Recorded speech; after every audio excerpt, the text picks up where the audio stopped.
नमस्कार, अस्सलामु अलैकुम। स्वागत है, खैर मकदम है आपका लाइव हिंदुस्तान के वीडियो शो दीन दुनिया में। मैं हूं इमरान खान। बात एक बार फिर कर लेते हैं सीरिया या शाम की, जब वहां पर बशर अल असद का तख्ता पलट हुआ था और HTS या हयात तहरीर अल शाम के लड़ाके जब राजधानी दमिश्क पहुंच गए तो HTS के कायद अबू मोहम्मद जौलानी या फिर अहमद अल शारा के नाम से भी जिन्हें जानते हैं, उनका बयान आता है कि हम अपनी जमीन को इसराइल के खिलाफ इस्तेमाल नहीं होने देंगे। लेकिन अब वही जौलानी क्या कह रहे हैं अरब ममालिक से, इंटरनेशनल कम्युनिटी से इसराइल के बारे में, उस पर आज हम और बात करते हैं। आप देख रहे हैं दीन दुनिया।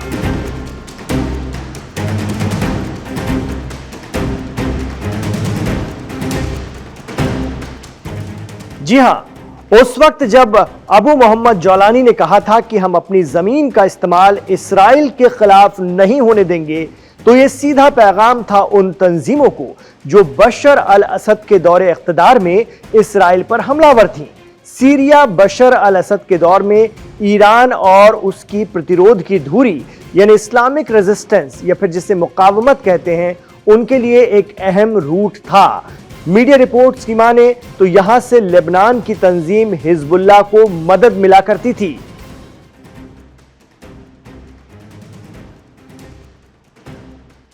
लेकिन आते ही सीरिया के नए कायद अबू मोहम्मद जौलानी ने ईरान और हिजबुल्लाह को अल्टीमेटम दिया कि वो सीरिया तुरंत खाली कर दें।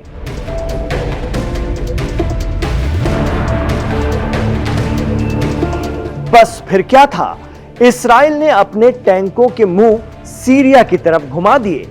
गोले दागने के लिए नहीं, बल्कि टैंक और इस्राएली फौजें बाकायदा तौर पर गोलान हाइट्स के उस हिस्से पर आकर जम गईं जो बशर अल असद के जमाने में सीरिया का हुआ करता था, और दूसरा हिस्सा पहले से ही इसराइल के पास था, जिसे उन्होंने ट्रंप हाइट्स नाम दे रखा है।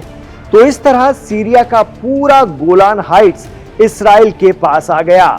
HTS और सीरिया के इंटरिम प्रेसिडेंट अबू मोहम्मद जौलानी की नाक के नीचे। कहा जाता है कि इससे इसराइल को और हिम्मत मिली है और वो सीरिया में और आगे बढ़ रहे हैं। एक्सपर्ट मानते हैं कि ये ग्रेटर इसराइल के लिए जमीन जुगाड़ने का उनका अपना तरीका है।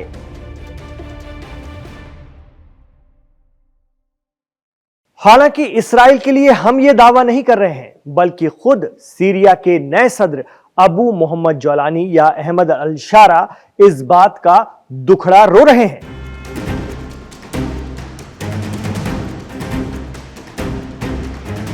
जी हां, मिस्र की राजधानी काहिरा में गजा के रीडेवलपमेंट प्लान को लेकर हो रही अरब लीग की मीटिंग में शामिल होने पहली बार पहुंचे सदर अबू मोहम्मद जौलानी ने अपने पहले खिताब में कहा है कि इसराइल का इस तरह से आगे बढ़ना न सिर्फ सीरिया की सॉवरेनिटी या संप्रभुता के लिए खतरा बन रहा है, बल्कि उस पूरे खित्ते के लिए खतरा बन रहा है। जौलानी ने इंटरनेशनल कम्युनिटी से अपील की है कि वो इसराइल पर दबाव डालें और उन्हें साउथ सीरिया से निकलने के लिए कहें। जानकार मानते हैं कि अब HTS और अबू मोहम्मद जौलानी वाकई इसराइली आक्रामकता के आगे बेबस हो चुके हैं, जो इसराइल को निकालने के लिए दबाव बनाने की अपील कर रहे हैं। वरना यही वो HTS है जिन्होंने सिर्फ कुछ माह पहले ही सीरिया में मुसल्लह इनकलाब के जरिए असद सरकार का तख्ता पलट कर रख दिया था।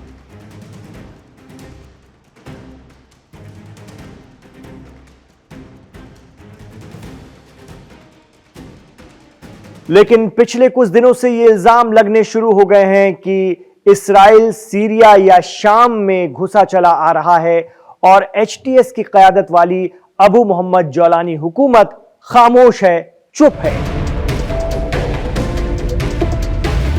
और तो और अमेरिका के नए प्रेसिडेंट डोनाल्ड ट्रंप ने वहां की बाइडेन हुकूमत के स्टैंड से हटते हुए सीरिया की अबू मोहम्मद जौलानी हुकूमत को रिकॉग्नाइज या तस्लीम करने से भी इनकार कर दिया है।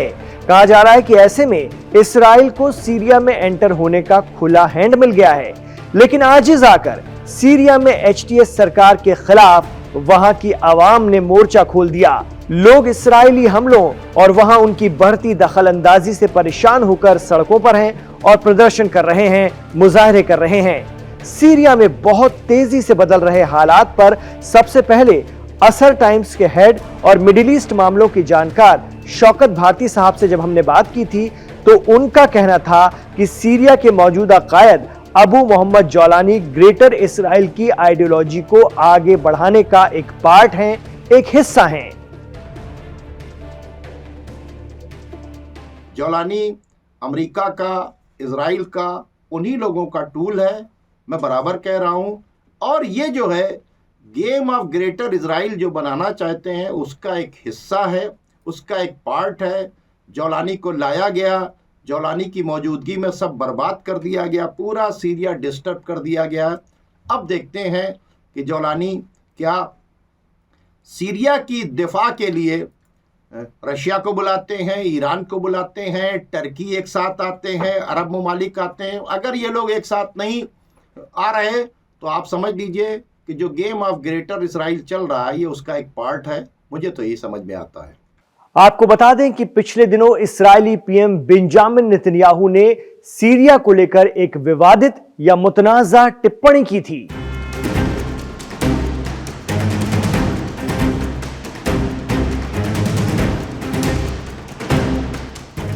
पीएम नेतन्याहू ने कहा था कि साउथ सीरिया के इलाके में हयात तहरीर अल शाम के लड़ाकों को तैनात होने की इजाजत नहीं दी जा सकती है।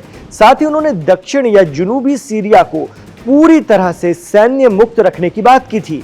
ऐसे में सीरिया के लोगों को लग रहा है कि इस्राएल की नीयत खराब हो रही है और जौलानी हुकूमत भी चुप्पी साध रही है।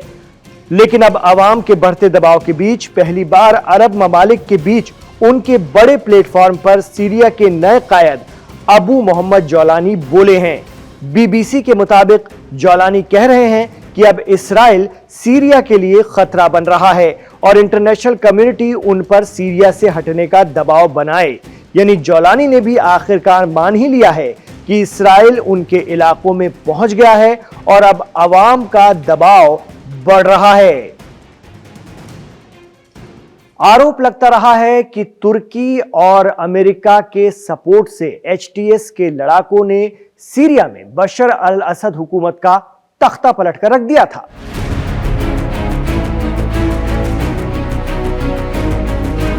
इतना ही नहीं, उन्होंने इस्राएल से भी दोस्ती की, लेकिन उनका ही बयान बता रहा है कि अब सीरिया को इस्राएल के तई जाने या अनजाने में लापरवाह होने की भारी कीमत चुकानी पड़ रही है। तो क्या वाकई सीरिया धीरे धीरे इस्राएल का हिस्सा बन जाएगा? वहां की आवाम शायद इस दस्तक को समझ गई है और सड़कों पर है। ये वही लोग हैं जिन्होंने दमिश्क की सड़कों पर कुछ माह पहले हयात तहरीर अल शाम के लड़ाकों का बाहें फैलाकर वेलकम किया था, इस्तकबाल किया था, इस उम्मीद से कि सीरिया में अब कुछ नया, कुछ बेहतर होगा। हत्ता कि अबू मोहम्मद जौलानी ने भी वहां की उमैयद मस्जिद में नमाज पढ़कर खुद को एक नए कायद की तरह पेश किया था। लेकिन कुछ ही माह में मामला पलट गया है।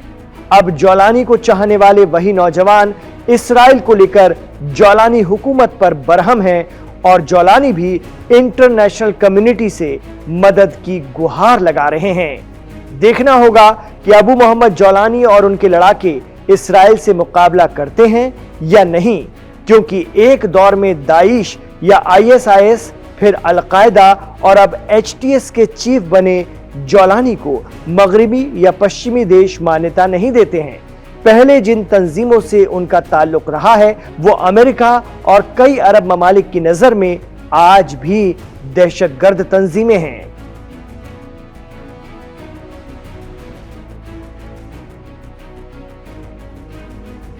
तो सीरिया के नए सदर अबू मोहम्मद जौलानी की शिकायतों से तो ऐसा लगता है कि वो इस्राएल से बेहद परेशान हैं और अब अरब मुल्कों की शरण में हैं, उनसे गुहार लगा रहे हैं। लेकिन बड़ा सवाल ये भी है कि अरब मुल्क इसमें क्या कुछ कर पाते हैं, इंटरनेशनल कम्युनिटी इस पर कितना दबाव बना पाती है, क्योंकि कहीं ना कहीं अरब मुल्क, खासतौर से उस खित्ते के अरब मुल्क अमेरिका के सहयोगी हैं, अमेरिका के साथ हैं, अमेरिका के मजबूत दोस्त हैं और अमेरिका इसराइल का बहुत मजबूत दोस्त है। तो क्या इस्राएल शाम में और आगे तक आ जाएगा, ये देखना होगा, ये बड़ा सवाल है। और एचटीएस उससे क्या वाकई निपट पाते हैं, ये भी अपने आप में बहुत बड़ा सवाल है। आज का दिन दुनिया आपको कैसा लगा हमें कमेंट बॉक्स पर जरूर बताइएगा। आपको इसको लेकर, आज की स्टोरी को लेकर, आज की बात को लेकर, आज की खबर को लेकर आपके क्या राय, मशवरे और तासुरात हैं, हमें कमेंट बॉक्स पर जरूर बताइए। रमजान का मुबारक महीना चल रहा है, अपनी दुआओं में और अपनी नमाजों के वक्त, अपनी इबादत के वक्त हमें भी अपनी दुआओं में याद रखिएगा। और अगर आपको हमारा शो वाकई पसंद आता है तो हमारे इस वीडियो को लाइक ज़रूर कर लीजिए, क्योंकि आपके एक लाइक से ही ये वीडियो आगे बढ़ता चला जाता है। यही तरीका है यूट्यूब का, जिससे कि ज़्यादा से ज़्यादा लोग इसे देख पाते हैं, हिंदी और उर्दू जानने वाले। हमारे चैनल लाइव हिंदुस्तान को सब्सक्राइब ज़रूर कर लीजिएगा, क्योंकि इससे आपको सोमवार से लेकर शनिवार तक, यानी मंडे से लेकर सैटरडे तक ताज़ा वीडियो देखने के लिए मिल सकते हैं दीन दुनिया की। इमरान खान के साथ आखिर तक कनेक्ट रहने के लिए बहुत शुक्रिया। अपना ख्याल रखिएगा और अपनी दुआओं में हमें याद रखिएगा।